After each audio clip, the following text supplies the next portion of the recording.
একেবারে শেষ পর্যায়ে আল্লাহ তাআলা ইব্রাহিমকে বলে, ইব্রাহিম তুমি মক্কা ছেড়ে যাওয়ার আগে মক্কাতে একটি ঘোষণা দাও, ঐতিহাসিক ঘোষণা, বিগ অ্যানাউন্সমেন্ট।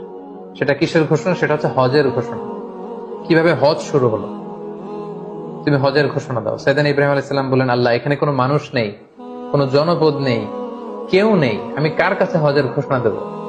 আল্লাহ তাআলা বললেন, তুমি শুধু ঘোষণাটা দাও, গোটা বিশ্বের মানুষের কানে এই ঘোষণা পৌঁছে দেওয়ার দায়িত্ব আমি আল্লাহ নিজে নিয়ে নিলাম। সুবহানাল্লাহ ওয়া বিহামদিহি।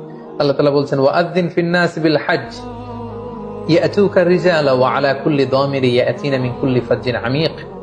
ইব্রাহিম তুমি ঘোষণা দাও, তোমার এই ঘোষণার বদৌলতে দেখবে আগামী বছর থেকে গোটা বিশ্ব থেকে মানুষ আসতে শুরু করবে। এবং সাইয়েদনা ইব্রাহিম আলাইহিস সালাম সাফা পাহাড়ের উপরে উঠলেন, কোন বর্ণনায় জাবালে আবু কুবাইসের উপরে উঠলেন, উঠে ঘোষণা দিলেন, আইয়ুহান নাস ইন্না রাব্বাকুম ক্বাদ ইত্তাখাযা বাইতান ফাহাজ্জু। হে গোটা বিশ্বের মানুষ,